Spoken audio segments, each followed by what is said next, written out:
Out Tuesday with licensed professional counselor Unetta Spring. All right, Rickey Smiley Morning Show is Talk It Out Tuesday. Y'all help me welcome our therapy expert, licensed professional counselor Unetta Spring. Good Hey, good morning, y'all. How you doing? Hey, good morning. We doing good. We're so morning. happy to have you. You know, and it's the last Tuesday of the month, and you've been talking about apologies in August. And I know you got some good stuff for us this morning. Yes, we have covered so much ground with apologies, and y'all make sure y'all check out the social media pages so you can get the update. But today I want to end this month with focusing on you, right? Us really focusing on ourselves, because an apology begins and ends with you. So I made a post on my Spring Forth Instagram yesterday, and it said, one thing I wish everyone knew is that if you aren't addressing the nervous system, then you aren't addressing the issue, okay? So our nervous system plays a vital role in how we perceive and how we receive information.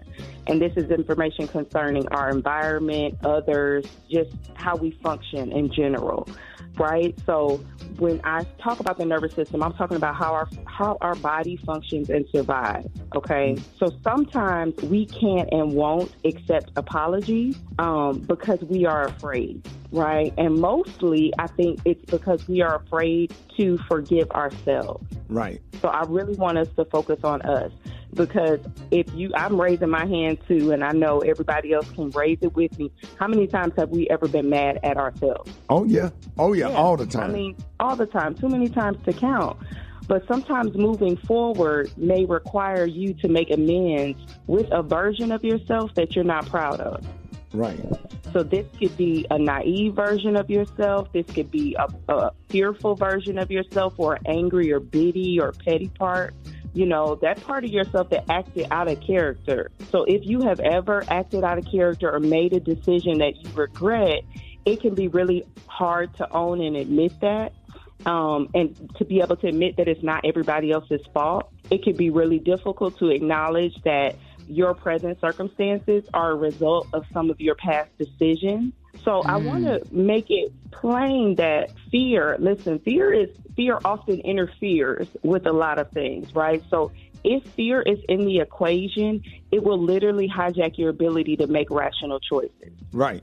Okay? Right. Yeah. So if fear is a part of the equation, then it's going to interfere with our ability to make choices, right? We're making choices out of survival and not really looking at the situation that's in front of us.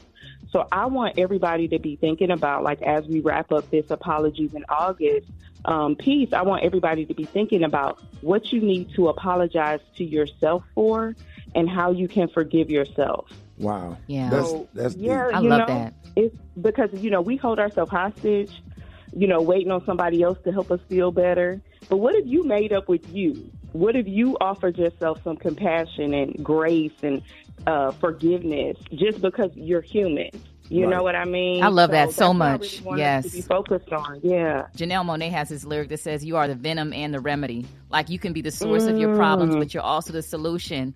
And that you can heal through forgiving yourself. And I think that this is just so powerful and so needed for so many people, because we trap ourselves, by not forgiving ourselves. And I just really appreciate this message in all of these segments that you've been doing on forgiveness. I'm sorry to interrupt, but it's just really resonating with me right that's now. good stuff. That's good. Yeah, we welcome that. Yeah. I love that. You're going to have to send me that song. Yeah. It takes time, because sometimes you be worried about what other people think of, you being out of character as well, and sometimes that has a effect on you forgiving yourself, because you thinking what they think, and do they like me? Are they mad at me? Or whether they think, damn, I shouldn't have did that, or whatever. But once you forgive yourself, you get to a space where, okay, I did what I did. I'm not perfect. I made a mistake. I got to forgive myself and move on to the next thing. Yep. Absolutely. You got it. And all of that can be unpacked in therapy. One thing I always say is a person that holds a grudge is a person that's afraid to hold themselves accountable. Right. Okay?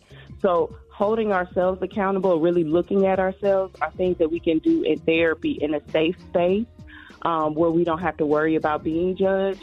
just to really look at ourselves and see, why did I respond that way? What is that connected to?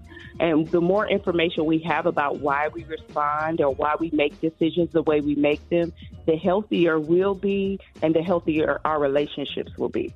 Wow. Powerful. Council Spring was an older white lady, and I was pushing her in a wheelchair, and she was at the top of a hill coming out of Love Field Airport, and she had called me the N-word, and I had to make a decision whether I was going to, she said, Lord. We'll talk about it another time. But I'm sure you showed compassion, Rickey.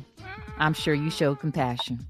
Well, it sounds like I believe he let it go. You just let it go. Yeah. Did you let I it feel go? bad. Literally let it go. No, he let it go. I feel bad Straight about down it. that hill. That's what he did. Boarded my flight. Forgive yourself, Rickey. I am. Wow. Council Spring, talking out to the segment is not meant to be a replacement for actually going to therapy, but it's a start. You can always get more information on Yanetta's website, groundbreakerstherapy.com, or on Instagram at groundbreakerstherapy. Council Spring, thank you so much. No problem. Thank you. More Rickey Smiley Morning Show coming up.